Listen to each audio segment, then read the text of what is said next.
Eh bien, bonjour à tous, je suis ravi de vous retrouver pour ce nouveau débat des rencontres économiques Aix-en-Seine. La thématique de ce débat, c'est la société civile redéfinira les règles du jeu politique. Je suis donc Renaud Dely, journaliste à France Info, et je suis ravi de vous retrouver pour ces échanges. J'en pose le cadre très brièvement en quelques instants. La politique traverse donc une profonde crise de légitimité, on peut le dire. Elle ne date pas de la crise sanitaire, même si la crise sanitaire n'a fait que renforcer cette défiance parfois à l'endroit des gouvernants en général, tant lors de la mise en œuvre de la stratégie du confinement en France et ailleurs, stratégie qui fut considérée par certains comme un aveu d'impuissance, que lors de la mise en œuvre ensuite du déconfinement, qui a parfois aussi soulevé une vague de défiance dans l'opinion. Alors tout n'est sans doute pas de la faute de l'État, on a tendance à en attendre beaucoup et à le critiquer collectivement souvent. Il n'empêche donc que la crise démocratique est là, elle est grave, elle est profonde et elle est comme enquistée. On peut d'ailleurs noter que selon le baromètre de la confiance politique du Cevipof d'avril 2020, eh bien aujourd'hui 70% des Français estiment par exemple qu'ils ne sont pas assez consultés et qu'il devrait y avoir des référendums sur des questions importantes. On voit donc l'aspiration à un pouvoir à la fois plus efficace, plus réactif et à une forme de démocratie participative qui s'est répandue au fil de ces dernières années. L'illustration de cette désaffection civique, elle est notamment spectaculaire à travers des taux d'abstention records qu'on a pu noter scrutin après scrutin et abstention qui a encore battu un record lors des dernières élections municipales le 28 juin dernier. Face à cela, les gouvernants cherchent des solutions, esquissent de nouveaux outils. On peut penser à la Convention citoyenne pour le climat, ces 150 citoyens tirés au sort qui ont remis leurs propositions en début de semaine dernière au chef de l'État. Les organisations syndicales, elles aussi, sont souvent bousculées, parfois remises en cause par diverses mobilisations qui, justement, les dépassent ou en tout cas critiquent leur légitimité. On peut notamment penser au mouvement des Gilets jaunes. Globalement, l'ambiance est, disons, plutôt au dégagisme et tout ça a construit une société de défiance au sein de laquelle, eh bien, en revanche, par exemple, on voit apparaître des initiatives qui construisent, qui tentent de remettre justement de la confiance, y compris dans le monde économique et social. Alors est-il désormais temps de se passer des politiques professionnelles? Comment donner pleinement un rôle concret à la société civile dans un pays aussi centralisé, aussi jacobin que le nôtre? Comment la société civile peut-elle sauver les politiques, peut-être parfois d'ailleurs malgré eux? Bref, comment reconstruire, rebâtir de la confiance? Ce sont les questions qui donc vont guider nos échanges pendant une heure précise. Et vont y participer Christiane Taubira, ancienne garde des Sceaux, qui sera avec nous dans un instant et que nous retrouverons donc en Guyane. Benoît Test, le secrétaire général de la FSU, le premier syndicat enseignant qui est à nos côtés ici à la Maison de la Radio. Charles-Édouard Vincent, qui est le fondateur de l'entreprise Lulu dans ma rue, une entreprise solidaire qui est née il y a 5 ans à Paris, qui gère des services du quotidien, des services à la personne, qui cultive de nouvelles formes d'entraide, de solidarité, de quartier d'ailleurs en quelque sorte. Et puis Luca Visentini, qui est le secrétaire général de la Confédération européenne des syndicats, la CES, qui rassemble la plupart des organisations syndicales d'Europe. Nous retrouverons Luca Visentini, qui lui est aussi à distance. Il est à Rome. Et tout de suite, je donne la parole à Yann Algan, qui est à mes côtés, économiste du Cercle des économistes. Yann, c'est à vous. Merci beaucoup Renaud Dely, merci à nos intervenants et à l'ensemble des auditeurs pour ce débat spécial sur la société civile redéfinira-t-elle les règles du jeu politique.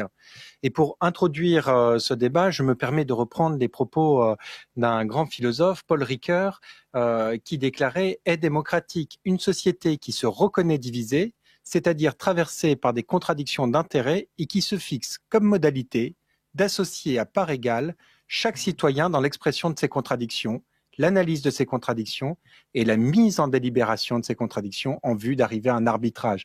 Paul Ricoeur disait bien qu'une démocratie en bonne santé, c'est une démocratie qui entretient des contre-pouvoirs et plus généralement des corps intermédiaires, une société civile qui fait battre son cœur.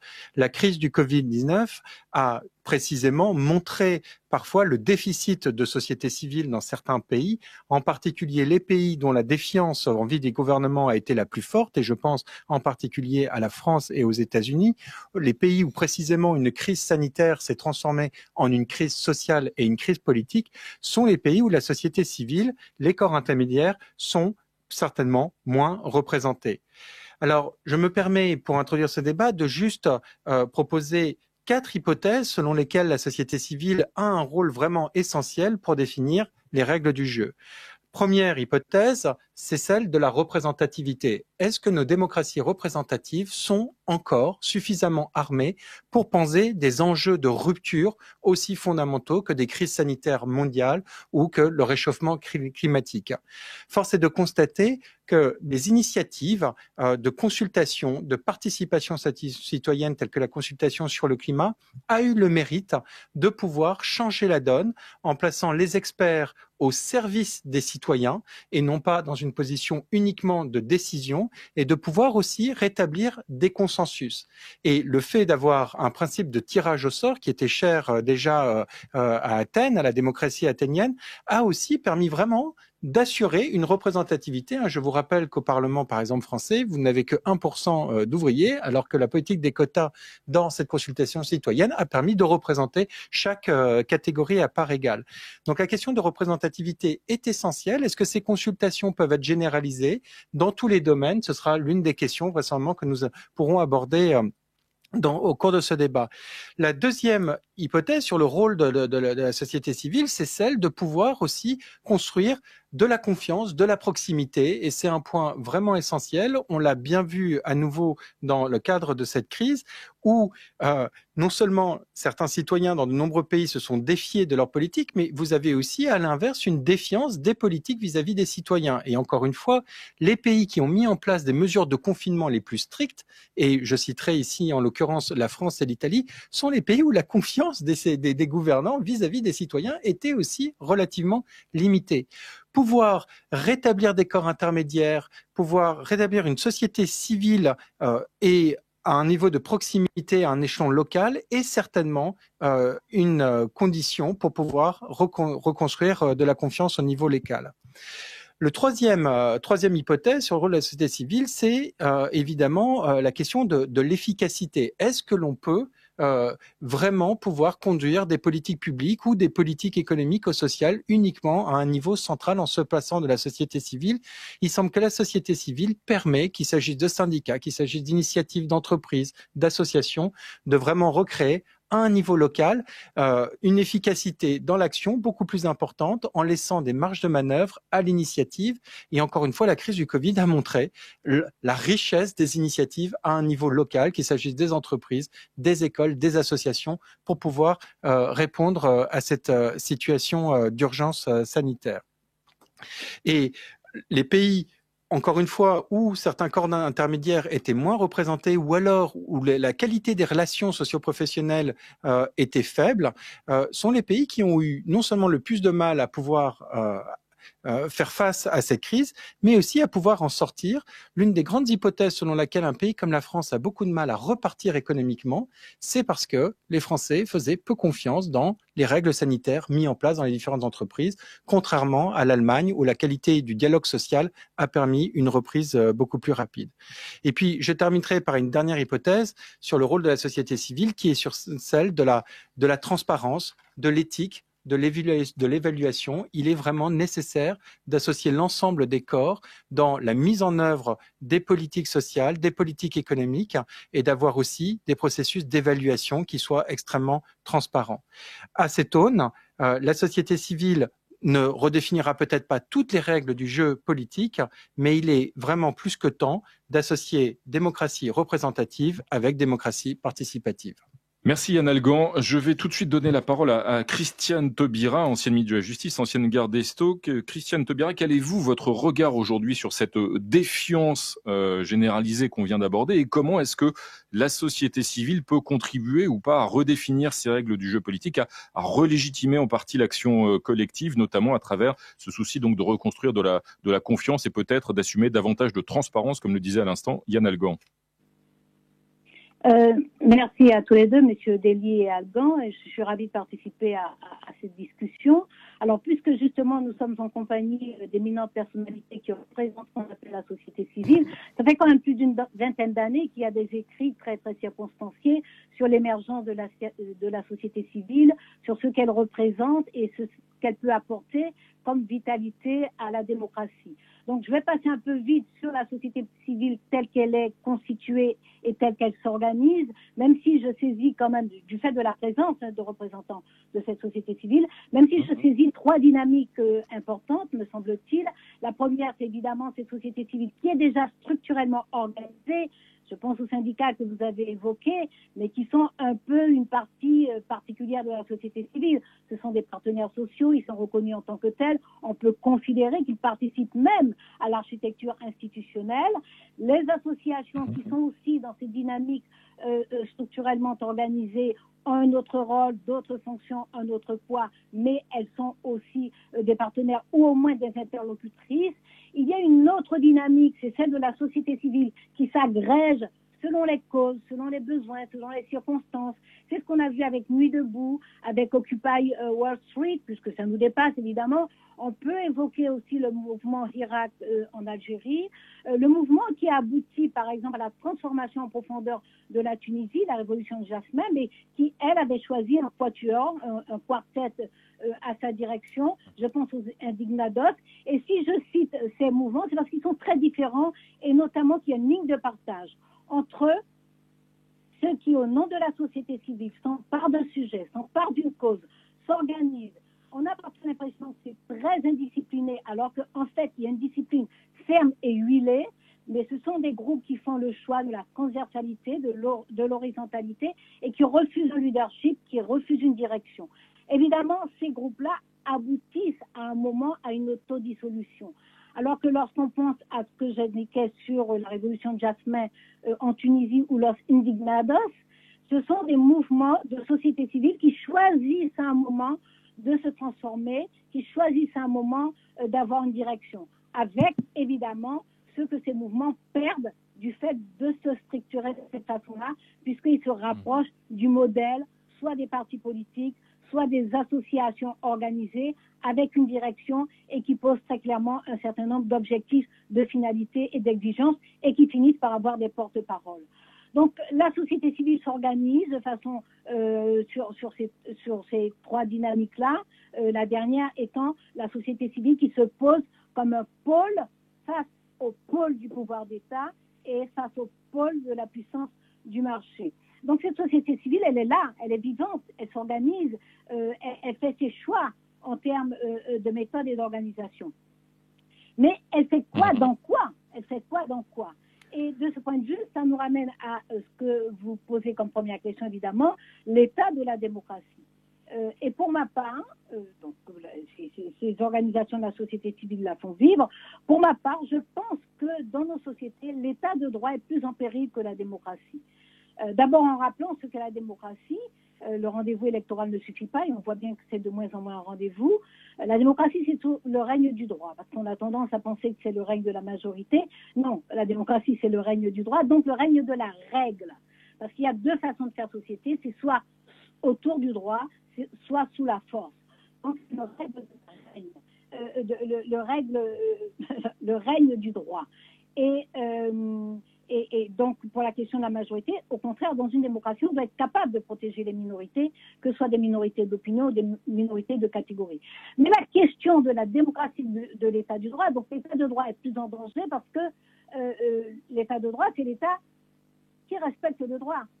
Or, c'est la règle de la démocratie qui met des limites au pouvoir d'État. Et si la question du pouvoir de l'État, de l'état de droit, du respect de la règle, ou des abus dans la règle, parce que c'est bien ce qu'on voit faire, c'est qu'on introduit des abus de la règle, pose des questions à la société civile, c'est parce qu'on oublie souvent que la représentativité, il était important d'ailleurs de reciter Paul Ricoeur, la représentativité, elle est fondée sur le contrat social. Et on perd de vue l'existence de ce contrat social. On perd de vue le fait que les citoyens ont juste délégué leur pouvoir, parce que le pouvoir est des citoyens, du peuple, par le peuple, pour le peuple, ont délégué leur pouvoir provisoirement à une force politique.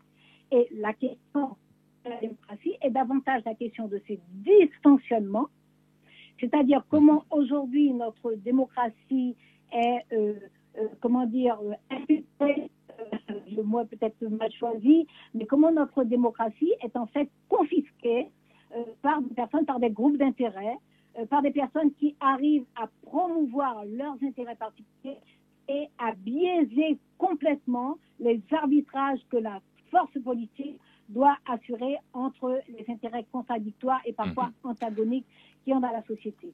Autrement dit, vous avez compris que moi, je pense extrêmement important de maintenir la force politique dans ce que je pense qu'est la commission, la pensée, les débats et l'action. Il est donc important que nous continuions à avoir des forces politiques, que nous continuions à avoir des débats qui posent l'existence de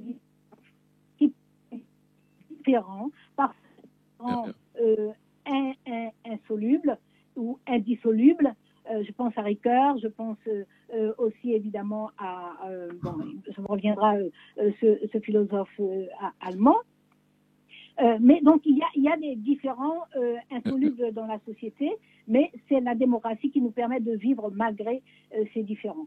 Donc si on pense l'avenir, compte tenu de ce, je finis de trois phrases, compte tenu de ce que la pandémie nous a mis sous les yeux, à savoir des sociétés qui ont des dysfonctionnements profonds, d'abord pas de bonne représentativité sociologique, ensuite où il y a un rapport inversement proportionnel à l'utilité sociale et à la rémunération, ensuite au fait qu'il n'y ait pas de vrai contre-pouvoir et qu'il n'y ait pas de vraie procédure pour rendre des comptes à la société.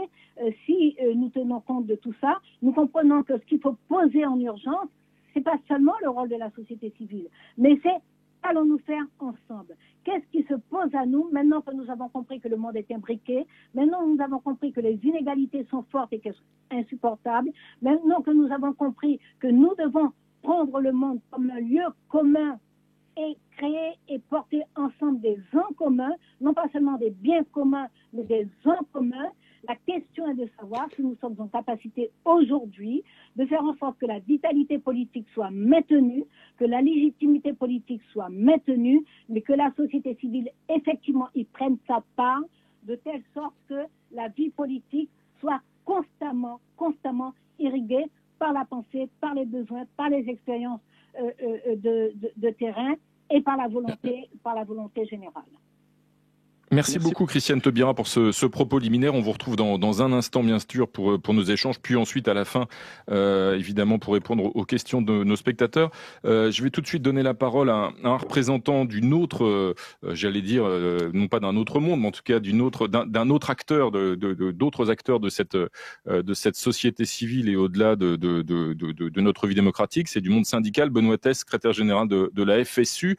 Les partis politiques, on l'a vu notamment en 2017. Cette fameuse vague de dégagisme, comme on la baptisait, remis en cause la légitimité d'un certain nombre de partis installés. Christiane Taubira a expliqué à l'instant comment est-ce que le contrat social peut-être avait été oublié justement dans le fonctionnement de la politique et comment il fallait que ce fonctionnement soit de nouveau irrigué par la société civile entre autres et par la redéfinition justement de ce qui nous unit. Le monde syndical dont vous êtes un des représentants est lui aussi au premier chef frappé par cette vague, on va dire de défiance, en tout cas de remise en cause. Vous la subissez vous aussi, Benoît Teste. Oui, bonjour, merci de l'invitation et merci de la qualité de cet échange d'ores et déjà avec une problématique qui est effectivement bien posée. Et pour répondre à votre question, évidemment, le syndicalisme est confronté comme les autres à la question de la représentation et sur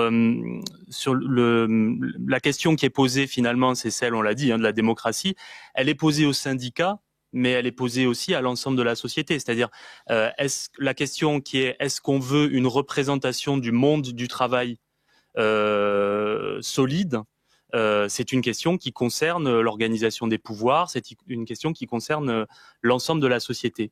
Et effectivement, le syndicalisme, pour moi, c'est la force qui défend, on va dire, l'utilité sociale du travail.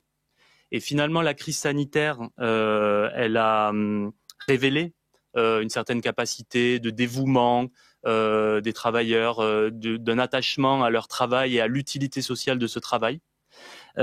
Mettre ça en forme, transformer ça en discours conscient. On a beaucoup parlé des caissières de supermarché, des éboueurs, des profs, des gens qui continuaient leur activité pour maintenir le pays à flot. Mettre ça et le transformer en prise de conscience de leur force par les salariés me semble être un défi nouveau, en tout cas tel que le pose désormais la crise sanitaire. Sur ce que vous disiez là, évidemment, c'est difficile de représenter le monde du travail, d'abord parce qu'il est beaucoup plus éclaté qu'auparavant. Vous avez fait référence aux gilets jaunes. Les gilets jaunes, c'était justement une frange éloignée des corporations qu'effectivement nous syndiquons davantage. C'était toute une série de catégories de population qui s'estiment exclues et qui ont du mal à se structurer également et qui disaient elles-mêmes vouloir refaire du collectif parce que le syndicalisme ne leur en offrait pas l'opportunité. Et donc ça interroge beaucoup effectivement les syndicats. Et de ce point de vue-là, pour nous, il faut absolument repenser l'organisation des pouvoirs en prenant en compte une véritable démocratie sociale.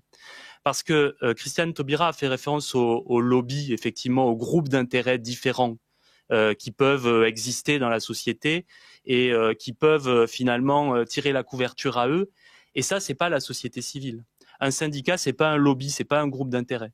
Un syndicat, c'est pas un think tank, par exemple. C'est pas un groupe qui va essayer de porter une vision particulière. Ça ne défend pas simplement des intérêts catégoriels ou des intérêts corporatistes, un syndicat. Ça peut dévier et ça peut être une dérive du syndicalisme, mais la visée de transformation sociale à travers l'activité des salariés nous semble tracer des perspectives meilleures pour le syndicalisme. Le syndicalisme, il a une visée d'intérêt général, puisque transformer le travail, c'est transformer la société tout entière.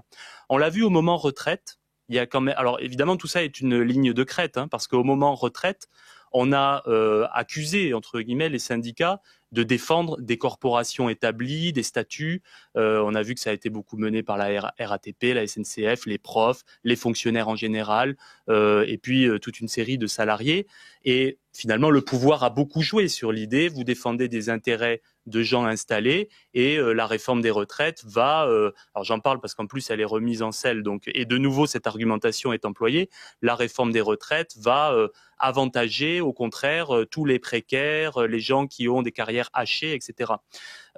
Et nous, on est absolument sidérés de ce discours parce que très honnêtement, c'est pas la vérité. Enfin, quand on a une carrière hachée, on cotise pas à certains moments. Bon, je rentre pas dans le détail de la réforme. Nous, on conteste cette argumentation, mais elle est intéressante en soi parce qu'on nous a renvoyé effectivement le fait de n'être implanté que dans des professions structurées.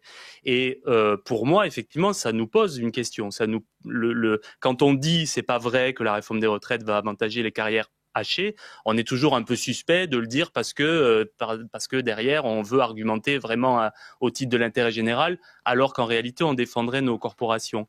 Mais ça veut dire qu'il faut qu'on soit légitime aussi dans ces pans-là du salariat et au-delà même des salariés. Et il y a un deuxième aspect qui était intéressant dans la réforme des retraites. On nous a dit vous défendez l'existant.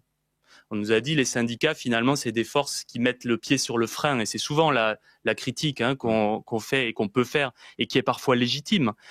Et par rapport à ça, il y a, enfin bon, là aussi c'est un peu injuste parce qu'on défend un autre projet de société, on défendait une autre vision des retraites, mais au-delà de l'injustice, par rapport à ça, par rapport à cette défense de l'existant, je crois qu'il faut bien voir que quand on demande du temps et quand on demande de la précision et de la concertation, quand on demande ce temps nécessaire, quand on demande à ce que tout soit bien pesé dans une telle réforme, par exemple comme la réforme des retraites, ça n'est pas pour mettre le pied sur le frein forcément, mais c'est parce que le syndicalisme en lui-même, il est porteur de ce temps long, de ce temps nécessaire.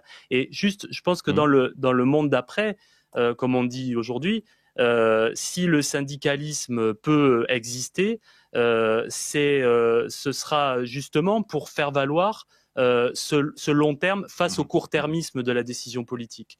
Et de fait, je pense que le syndicalisme a une grande utilité dans la société qu'il faut construire, parce que il permet justement de faire valoir ce long terme. Merci Benoît Teste. Avant de revenir dans un instant, notamment à l'action du syndicalisme, y compris d'ailleurs à l'échelle européenne, vous évoquiez le long terme. Vous avez posé les bases, on va dire, les principes de l'action syndicale au service de l'intérêt général, comme vous le disiez. Transformer le travail, disiez-vous un instant, Benoît Teste. Je donne la parole à Charles-Édouard Vincent. Vous êtes donc le fondateur de Lulu dans ma rue. Transformer le travail pour transformer la société, c'est précisément ce que vous faites, ce que vous avez essayé de faire avec cette entreprise créée il y a maintenant 5 ans. Qu'est-ce que c'est Lulu dans ma rue et à quoi ça sert ? Bonjour, donc oui, Lulu dans ma rue, c'est une entreprise qui relève de l'économie sociale et solidaire, qui a créé un concept de conciergerie de quartier. Ce qu'on fait, c'est qu'on réinvente en fait les petits services de proximité qui ont disparu, tous les petits coups de main dont on a besoin, un peu de bricolage, un coup de main pour du nettoyage, monter un meuble, s'occuper de mon chat ou de mon chien pendant les vacances. Tous ces petits coups de main, aujourd'hui, on n'a pas de solution. Eh bien, nous, on a décidé de pouvoir offrir ces services aux personnes, et ça nous a permis comme ça de créer sur Paris de l'activité pour plus de 1000 personnes, les Lulu, 1000 Lulu, qui rendent quotidiennement ces services, c'est à peu près 50 000 services par an. Et on double de taille tous les ans, puisqu'en fait, on s'appuie aussi sur le numérique pour pouvoir développer l'activité. Donc, on a une petite appli que vous téléchargez.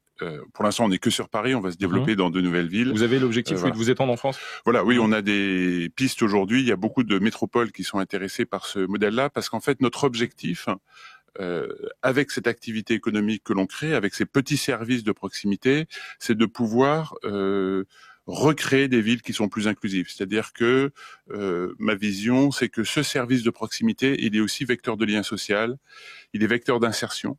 Vous avez aujourd'hui un Lulu sur 2 qui est une personne qui a des grosses difficultés sociales à côté, qui est compétent, qui a envie de travailler, mais qu'on va accompagner dans reconstruire sa vie et lui permettre de se rendre utile à l'échelle du quartier. Et puis, c'est aussi permettre à des habitants d'une ville qui n'ont pas beaucoup de moyens de pouvoir s'en sortir, être dépannés. Et on l'a vu pendant la crise du coronavirus. La ville de Paris est venue nous demander de l'aide pour pouvoir apporter en fait des courses, des médicaments à beaucoup de personnes âgées ou handicapées qui avaient besoin qu'on leur fasse des courses sur mesure, parce qu'ils avaient des régimes alimentaires particuliers, etc. Ou alors parce qu'elles étaient handicapées, aveugles, ou ils ne pouvaient pas aller dans un magasin. Et donc, ce sont nos Lulu qui ont rendu tous ces services pendant la crise du coronavirus. Ça veut dire que l'action de vos Lulu, elle contribue non pas à concurrencer l'action des politiques, des élus locaux, par exemple d'une collectivité locale comme la ville de Paris, mais plutôt à la compléter ou à pallier certains manques qui ne peuvent pas de toute façon assumer peut-être par une collectivité locale ou par l'État ? Aujourd'hui, ce qui est sûr, c'est que c'est pas fait. Ces petits services ne sont pas faits. Donc nous, aujourd'hui, on les développe. Donc il y a pas vraiment de concurrence. Aujourd'hui, il n'y a pas d'entreprise qui vous propose de s'occuper de votre poisson rouge pendant les vacances ou de changer une ampoule. Donc en fait, nous, on a développé cette activité. On l'utilise comme vecteur d'insertion. Sur le rôle d'une entreprise solidaire comme Lulu dans ma rue, ça va être aussi de pouvoir utiliser des nouvelles technologies, des nouvelles formes d'emploi, des nouveaux outils pour répondre à des problématiques de notre société qui évoluent. Enfin, moi, ce qui me paraît important de dire, c'est que notre société évolue. Les problématiques de notre société évoluent, les phénomènes d'exclusion de notre société évoluent, c'est plus les mêmes aujourd'hui que ceux d'il y a 20 ans ou 50 ans, et donc il faut que on trouve des nouvelles solutions qui s'adaptent à ces nouveaux mécanismes d'exclusion et ces nouvelles difficultés sociales. Et la société civile, pour moi, a un rôle absolument majeur dans la définition, dans l'identification de ces solutions et dans la collaboration après avec les politiques pour pouvoir construire des vraies solutions. Et juste à titre d'exemple, c'est ce qu'on a fait nous avec le ministère du Travail. Le ministère du Travail et la DGEFP, on a construit en fait un nouveau modèle d'entreprise d'insertion par le travail indépendant, ce qu'on appelle l'EITI, qu'on a construit il y a 2 ans, qu'on est actuellement en train de tester au sein de Lulu dans ma rue pour pouvoir répondre à ces nouvelles formes d'emploi Ça veut dire que c'est presque du cousu humain, si je suis bien. Vos solutions, c'est l'esquisse de solutions extrêmement individualisées au regard d'une action de l'État, notamment des pouvoirs publics, qui est forcément extrêmement collective et beaucoup plus généralisée. Vous, c'est du cousu humain que vous proposez. Alors, vous cherchez à proposer. Oui, il y a du cousu humain, ou en tout cas, c'est d'arriver à comprendre qu'est-ce qu'on pourrait construire comme solution aux problèmes de notre société d'aujourd'hui, au-delà de ce qui peut déjà exister. Et je pense que si on prend l'exemple du travail indépendant, le travail indépendant aujourd'hui arrive dans notre société, il est présent. Et alors on peut dire c'est terrible, ça chasse le salariat. Et effectivement, il faut faire attention parce que ça peut remettre en question tout un tas d'activités salariées, mais c'est aussi une opportunité. Je vais donner un exemple. Aujourd'hui, la personne pauvre en France, c'est pas un SDF. La personne pauvre en France, c'est une femme, une mère célibataire qui en fait a des difficultés parce que elle peut pas trouver un boulot parce qu'elle a des enfants, ou alors pour qu'elle trouve un boulot, il faut qu'elle paye la garde de ses enfants. Donc en fait aujourd'hui, le profil type de la personne pauvre en France, c'est une femme seule qui a des enfants. Eh bien, vous prenez le travail indépendant. Nous, on en a chez nous, chez Lulu. Eh bien, elle va choisir quand elle travaille, quand elle fait ses petits services de couture, ses ménages. Et donc, on va pas voir le travail indépendant que comme quelque chose qui précarise, mais ça peut être une solution à des problématiques sociales. Alors après, il faut bien le border, il faut le construire. C'est là où les logiques de co-construction avec les politiques sont importantes. Mais voilà, pour moi, le sujet, c'est d'arriver à être plutôt un éclaireur, un laboratoire d'innovation sociale qui va travailler main dans la main avec l'État et qui est surtout en contact avec le terrain, en contact avec les problématiques identifiées. Je veux dire, ce qu'on a vu pendant la crise du coronavirus, toutes ces personnes qui n'avaient pas de solution, il a fallu agir immédiatement. Et puis, aujourd'hui, on est dans une discussion avec les collectivités sur comment on invente des solutions pour des petits services ponctuels de proximité qui n'existent pas aujourd'hui. Voilà. Merci Charles-Édouard Vincent. Donc là, on était effectivement dans la quête de ces solutions quasiment individualisées, en tout cas à l'émergence de nouveaux problèmes que vous évoquiez. On va étendre un petit peu la focale et le regard, y compris à l'échelle européenne. On va rejoindre Luca Visentini, qui est donc le secrétaire général de la Confédération européenne des syndicats, qui rassemble des dizaines de syndicats à l'échelle du continent européen. Luca Visentini est à Rome.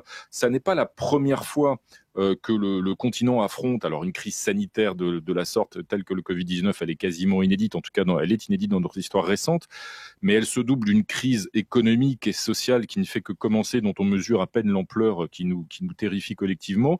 Ce n'est pas la première fois que l'Europe affronte une telle crise économique et sociale.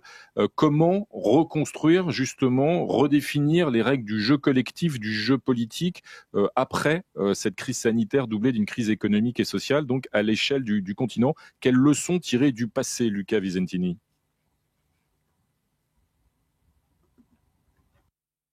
Yeah, this is exactly the point.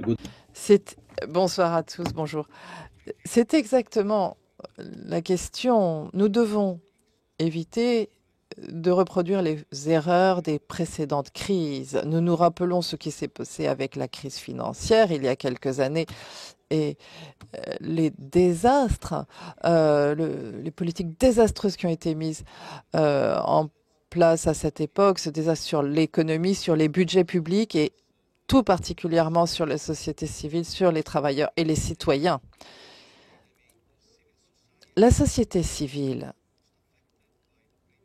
avait été très affectée par les crises précédentes et c'est aussi celle qui est la plus affectée par la crise du Covid. Les personnes ont été touchées dans leur santé et dans leur liberté publique. Les travailleurs ont été touchés dans leur santé. Il y a ceux qui ont dû continuer à travailler dans le transport, dans la santé. Et puis aussi, il y a ceux qui ont été touchés dans leur emploi parce qu'ils ont perdu leur emploi dans la crise. Et il y a aussi des entreprises qui ont été menacées, parfois qui ont disparu. Donc, si nous voulons reconstruire la confiance, il est très important de ne pas reproduire les fautes qui ont été faites dans la précédente crise financière. Et nous ne pouvons pas accepter que les politiques mal avisées nous soient encore imposées à la société civile. Actuellement, cette fois-ci, la société civile, les employeurs, les syndicats et les sociétés locales doivent être associés à la mise en œuvre des mesures qui seront prises pour répondre à l'urgence et après pour reconstruire notre économie. Nous devons aussi alerter les politiques. La participation, ça n'est pas simplement la consultation. Il faut que la voix de la société civile soit entendue, qu'elle ait un impact réel sur les politiques menées parce que c'est la seule façon d'éviter les erreurs du passé. Nous nous rappelons tous des désastres causés par l'austérité qui ont, en fait, et de toutes ces politiques des réductions budgétaires qui ont détériorer la résilience, la détérioration des conditions salariales, les taxes que nous continuons, le prix que nous continuons de payer et qui continue à saper. D'ailleurs, les valeurs démocratiques, ce sont des mauvaises recettes, des mauvaises solutions qui ont nourri le populisme, la xénophobie, et détériorer la confiance des citoyens dans le politique et qui ont sapé aussi le projet européen. Donc nous devons tirer les enseignements de la crise précédente et maintenant il est temps de construire un modèle plus économique et un modèle économique plus résilient et inclusif. Évidemment, il faut respecter la transition économique, la numérisation au service des citoyens et les droits des citoyens aussi doivent être respectés. La transition environnementale, ça signifie qu'il faut agir les objectifs sans laisser qui que ce soit sur le carreau. Il ne faut pas faire qu'il y ait de la casse sociale à cause de du changement climatique. Il faut que des innovations qui protègent qui profitent à tous. Il faut veiller à la protection des données et des services publics forts. La protection sociale vont réparer les dégâts causés par l'austérité, investir localement, reconstruire les dispositifs de protection sociale et, à travers notamment l'économie, les nouveaux emplois créés par l'économie numérique. Il faut une stratégie au niveau européen avec des objectifs qui ne seront pas seulement financiers, mais il faut une conditionnalité, mais une conditionnalité juste. Et ce sera un désastre si nous retournons dans le business as usual, avec les décisions qui sont prises uniquement parmi les dirigeants, sans solidarité. La responsabilité démocratique nécessite la participation, le dialogue civil et social, les droits économiques, les droits sociaux, en fait, ont été très menacés récemment avec le Covid-19. Donc, il faut construire de nouvelles pratiques pour une bonne participation, un bon dialogue. Et nous sommes les seuls acteurs qui peuvent vraiment créer ces solutions avec la participation du terrain. L'avenir de l'Europe est en jeu. La démocratie, ça n'est pas uniquement les élections, comme cela a été dit, et les problèmes institutionnels uniquement. Non, c'est aussi une démocratie économique et sociale dans la société. Donc pour conclure, la défiance, c'est le résultat de mauvaises politiques, mais aussi de la désintermédiation des sociétés. Donc il faut changer les politiques et nous devons aussi reconstruire des canaux pour le dialogue partout. Il y a aussi le problème du manque de représentativité des corps sociaux des deux côtés dans de nombreux pays. Mais je voudrais souligner que si nous sommes exclus, nous n'avons pas d'influence. Et si nous n'avons pas d'influence, nous ne pouvons pas avoir d'impact. Et donc, on devient marginalisé. Donc, nous sommes prêts à coopérer pour l'amélioration, mais il faut que nous soyons réintégrés dans le jeu. Et ça n'est pas le cas dans de nombreux pays actuellement. Donc en Europe, nous devons restaurer le débat. Et ça, c'est une question de volonté politique. À Christiane Taubira, avec laquelle nous sommes toujours en liaison en Guyane. Vous entendiez Luca Visentini, secrétaire général de la Confédération européenne des syndicats, expliquer qu'il fallait absolument tenir compte justement des erreurs qui avaient pu être commises après le krach de 2008 dans la reconstruction du monde d'après aujourd'hui. Vous êtes d'accord, il faut être vigilant et il faut associer justement les acteurs de la société civile, notamment d'ailleurs les syndicats comme l'évoquait Luca Visentini à l'instant? Oui, je suis totalement d'accord, mais je crois quand même qu'il y a un malentendu. En tout cas, il y a au moins une ambiguïté. Et je reviens à ce que disait Benoît Test aussi tout à l'heure, pour dire que moi, je crois que les syndicats n'ont pas à se défendre de porter des intérêts corporatistes. Je pense que les syndicats n'ont pas à se défendre de défendre justement les intérêts de catégories professionnelles. C'est leur raison d'être. C'est leur raison d'être. Et évidemment, je n'évoquais pas les syndicats lorsque je parlais des lobbies, parce que les lobbies, justement, c'est plutôt souterrain, alors que les syndicats sont des partenaires officiels, inscrits dans la loi et reconnus. Et ce que vient de dire M. Visentini aussi me conduit à dire que là aussi, il y a peut-être une ambiguïté, parce que nous dire que la société civile, mais la société civile, elle est partie prenante de la société. Et ce qui me paraît un peu ambigu, justement, c'est qu'on a l'air de s'habituer à l'idée que les politiques sont hors dehors de la société. C'est-à-dire qu'une anomalie qui s'est instaurée comme mode de fonctionnement est devenue la référence. Et c'est ça notre difficulté. Parce que dans une démocratie, le parti politique, c'est la structure démocratique de base. C'est-à-dire que c'est là où les citoyennes, les citoyens se rejoignent sur le terrain, connaissant le terrain, émanant du terrain, expérimentant sur le terrain et proposant que, à l'échelle de la décision politique, on transforme ce qui peut être une expérience de village, de commune ou de ville, qu'on le transforme éventuellement en expérience nationale ou en expérience européenne, etc. Donc, c'est parce que justement la politique s'est mise à fonctionner sous forme de caste, séparée de la société, entre les mains de groupes d'intérêts, qu'on s'est habitué à ce schéma-là et qu'on s'est mis à raisonner en disant attention, la société civile est là, mais la société civile a toujours été là, elle est de plus en plus structurée, de plus en plus dynamique, parce que comme l'ensemble de la société, elle est de plus en plus informée, de plus en plus cultivée, de plus en plus instruite, de plus en plus volontaire, de plus en plus informée des expériences qui se déroulent aussi ailleurs. Donc, de toute façon, le niveau d'exigence et de capacité est plus élevé. Mais la société civile a toujours été là.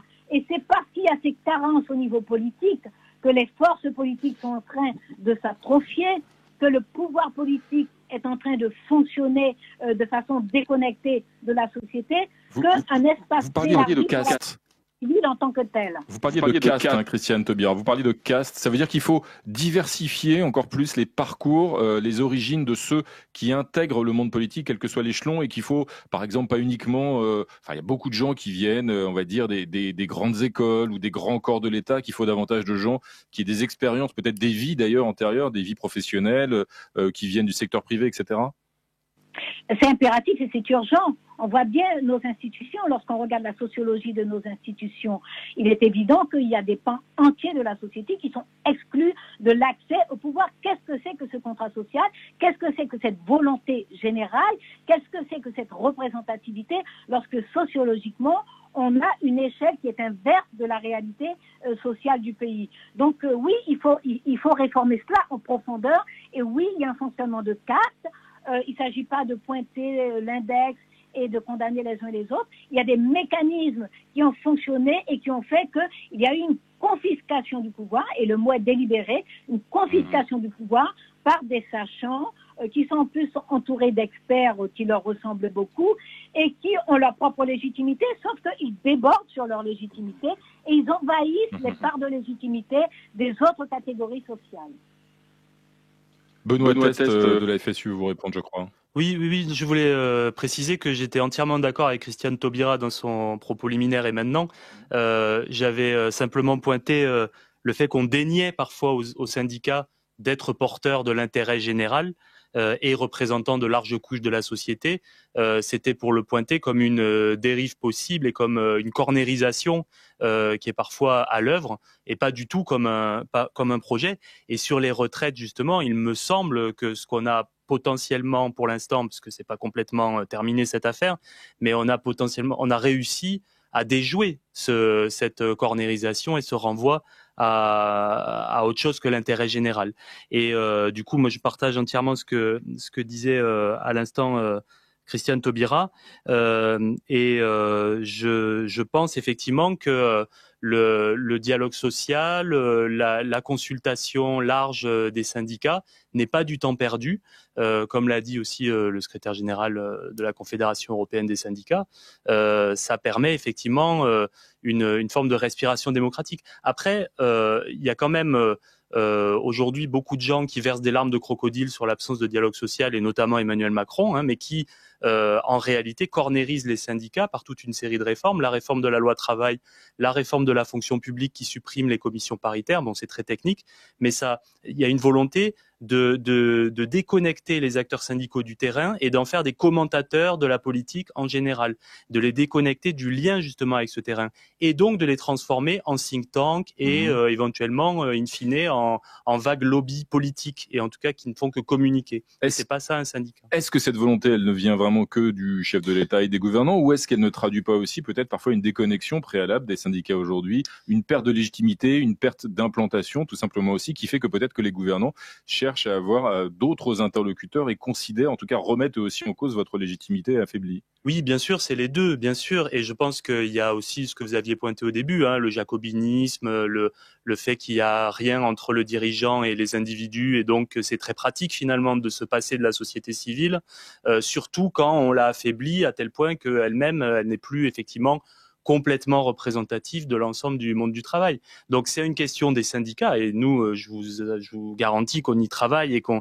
Vous aussi, dans le monde d'après, vous voulez vous réinventer? Complètement, parce qu'évidemment qu'il y a effectivement entre horizontalité, verticalité, des choses à penser en termes de construction des mandats, de prise en charge vraiment de l'ensemble des salariés.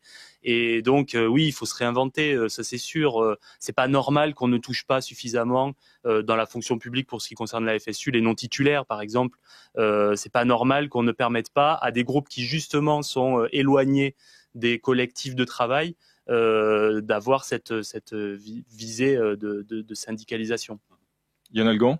Oui, justement, Benoît Thèse, vous êtes secrétaire général de la FSU. Charles-Édouard Vincent, directeur de Lulu dans ma rue. Vous présentiez un peu deux initiatives différentes. Dans Lulu dans ma rue, Charles-Édouard Vincent, vous incitiez sur le fait que vous proposiez des mécanismes de réinsertion, plus sur du travail indépendant. Benoît Thèse, vous soulignez justement que sur ce type de nouveaux modes de salariat, de service ou indépendant, les syndicats étaient moins représentatifs. Donc, est-ce que c'est deux mondes qui sont éloignés? Est-ce que c'est deux mondes qui peuvent se rejoindre sur cette question? Et plus généralement, pour vous, Charles-Édouard Vincent, est-ce que votre initiative est une initiative, vous pensez, qui est surtout à viser d'insertion sur des segments très particuliers, ou c'est une entreprise que l'on peut généraliser à l'ensemble de types d'activités économiques? Oui, pour moi, il n'y a pas de question. C'est une entreprise qu'on peut généraliser, et je me vois plus comme un laboratoire d'innovation sociale que juste une initiative privée économique. Et c'est pour ça que je travaille beaucoup avec l'administration française. J'en ai parlé tout à l'heure, la DGEFP, la DGCS, donc vraiment les organes qui vont esquisser aussi les politiques de l'emploi et les politiques de cohésion sociale demain. Sur cette question justement de comment on travaille avec les syndicats, c'est vrai que j'ai envie de dire, moi, avant de créer Lulu dans ma rue, je me suis aussi occupé pendant 10 ans, j'étais à Emmaüs, je m'occupais de SDF. On a inventé des dispositifs qui permettaient à des SDF, par le travail salarié, de reprendre pied dans la vie. Ça s'appelait le dispositif Premières Heures, ça s'appelle Convergence, donc des dispositifs qui sont repris aujourd'hui au niveau de l'État. Ce qui me semble important de dire, c'est, moi je m'occupe des gens qui sont pas sur le radar en fait. Et il est important de défendre peut-être des acquis, de défendre des personnes et des choses qui existent et qui se sont installées et qui concernent beaucoup de personnes, mais c'est aussi très très important de regarder tous ceux qu'on laisse sur le bord de la route, ceux qui sont pas sur le radar. C'est ce que font pas forcément les syndicats, c'est ça.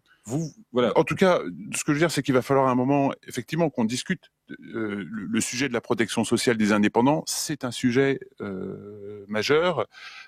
Et c'est vrai que aujourd'hui, en tout cas, j'ai pas eu l'occasion d'en discuter de manière très proactive. Alors avec quelques syndicats, oui, ça m'est arrivé, mais il va falloir que ensemble, on aille sur ces sujets-là. Mais j'ai envie de dire, c'est pas les syndicats qui sont venus me chercher pour aborder ces questions-là.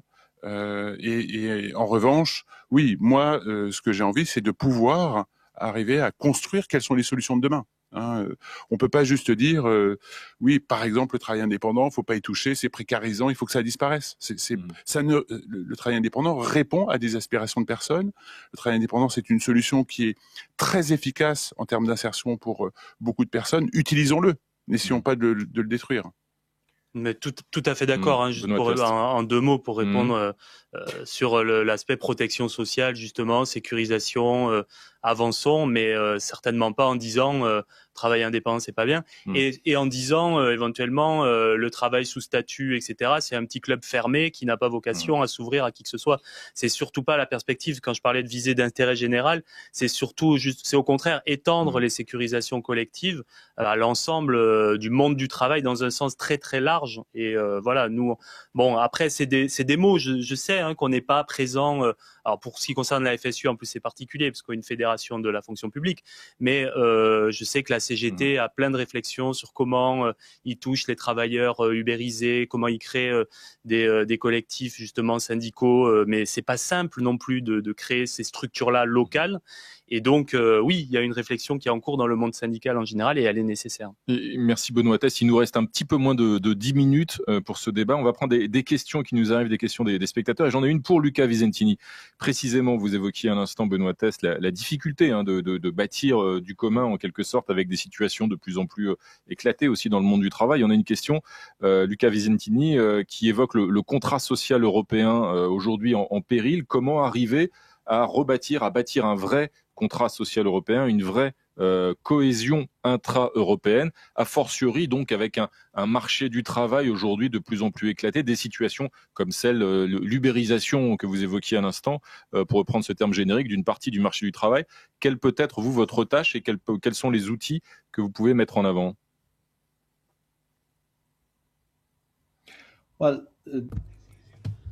Eh bien, vous savez, c'est la première.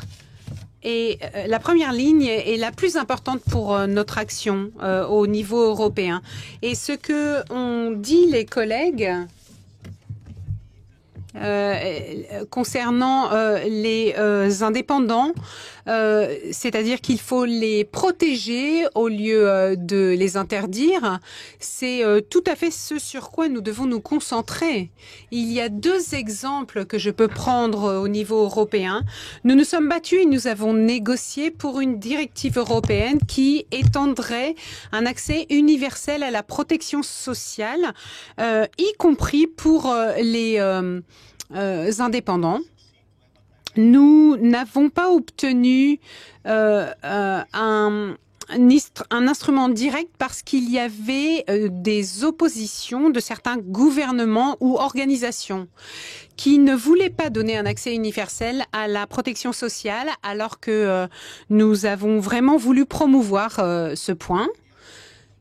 Et un autre élément important est une discussion en cours au niveau européen pour un revenu minimal pour tous et le droit à s'organiser en syndicat qui permettrait de mener des négociations également pour les travailleurs indépendants. Donc le marché libéral est au cœur de notre stratégie en tant que syndicat européen. Et je suis tout à fait d'accord avec mon collègue de la FSU. Nous manquons de corporations et parfois nous oublions l'intérêt public.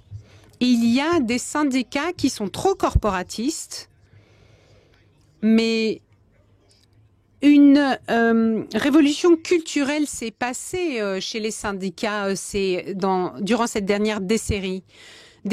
Et nous ne pouvons pas oublier que la raison pour laquelle les syndicats et la société civile ne soient pas impliqués dans le dialogue civil et social et parce que des politiciens, par le passé, mais aussi très récemment, ont pensé qu'ils pouvaient être tout à fait autonomes. Il faut parler de la Hongrie, de la Pologne, mais aussi des pays tels que la France ou mon propre pays, où il y avait une propagande qui disait que les organisations intermédiaires dans la société civile n'étaient pas utiles parce que les politiques représentaient le monde entier. Et ça, c'est vraiment une très mauvaise approche. Donc, il faut que nous soyons moins corporatistes, mais que nous fassions en sorte que le dialogue continue à évoluer et existe toujours afin de créer une cohésion.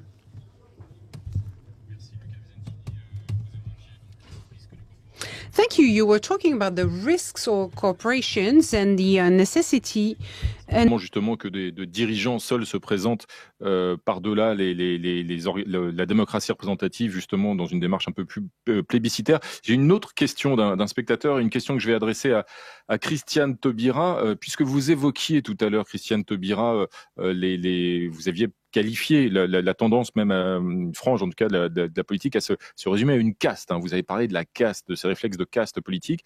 J'ai une question d'un spectateur qui demande, pour en revenir à l'intitulé de notre débat, hein, la société civile redéfinira les règles du jeu politique, si on ne pourrait pas inverser la question en fait, et si le monde politique serait prêt à se laisser redéfinir par la société civile. J'ai bien peur, dit ce spectateur, que ce soit dans la nature humaine en fait de ne pas vouloir lâcher une goutte de pouvoir. Encore plus peut-être en France, pays où il y a une tradition d'absolutisme monarchique jadis et aujourd'hui de pouvoir fort de la Ve République. Une tradition, en tout cas dans toutes les sociétés, dans toutes les démocraties, qui est liée à l'histoire, aux épisodes collectifs qui ont été vécus, etc. Donc, mais la France est incontestablement une démocratie. Simplement, nous avons des institutions qui sont des institutions extrêmement et tellement solide qu'elle neutralise la pluralité, qu'elle neutralise la diversité des opinions, qu'elle neutralise les contre-pouvoirs et qu'elle permet effectivement la stabilité du pouvoir central, mais malheureusement une déperdition de la compréhension des enjeux de la société. Donc non, moi ce que je dis, c'est que ce que je souhaite, parce que le pouvoir reste le pouvoir, il ne faut pas se faire d'illusions, il ne faut pas faire croire à la société civile qu'elle va prendre les rênes du pouvoir. Non, le pouvoir reste le pouvoir tel que notre démocratie est organisée. Simplement, il faut effectivement, d'une part, qu'on évite l'instrumentalisation de la société civile, parce qu'on a vu, aux dernières législatives, par exemple, on nous a servi jusqu'à plus soif des candidats de la société civile. Sauf que des personnes qui ont d'excellents parcours, qui ont d'excellentes capacités, de très beaux tempéraments, etc., sont sur des trajectoires individuelles et sont un peu limitées dans leur capacité à faire corps avec la dynamique d'une activité institutionnelle. Et cette agrégation de personnes qui viennent de la société civile, une agrégation plus vulnérable, c'est-à-dire qu'elle est plus manipulable que personnes qui ont des engagements politiques militants plus clairs. Donc moi, je crois qu'il faut veiller à la nécessité d'une réappropriation citoyenne de la politique, c'est-à-dire que sociologiquement, les bases politiques s'élargissent et que la politique, ceux qui sont au pouvoir, d'un mot, Christiane Taubira, parce qu'on arrive à la conclusion presque d'un mot. Est-ce que, par exemple, très concrètement, ça peut passer par la multiplication de ces conventions citoyennes qu'on a vues à l'œuvre sur le climat, c'est-à-dire des citoyens tirés au sort. Le chef de l'État n'a pas exclu la multiplication sur d'autres thématiques. Est-ce que ça contribue à vos yeux à régénérer justement la démocratie? Est-ce que c'est un outil parmi d'autres, mais un outil utile? C'est un excellent exercice, mais à le démultiplier, je pense qu'on va le banaliser. Il faut bien se rendre compte que le pouvoir a toujours en arrière-pensée de maîtriser, de contrôler les choses. Vous vous souvenez, la réforme constitutionnelle de 2008, il y a soi-disant la possibilité d'un référendum. Les conditions sont telles que ce référendum d'initiative populaire est pratiquement impossible à mettre en place. Donc, si on se contente juste de multiplier, on va effectivement baisser la pression du mécontentement populaire et public, mais je ne suis pas sûre qu'on va forcément démocratiser, rendre plus représentative la catégorie de personnes qui exercent directement le pouvoir.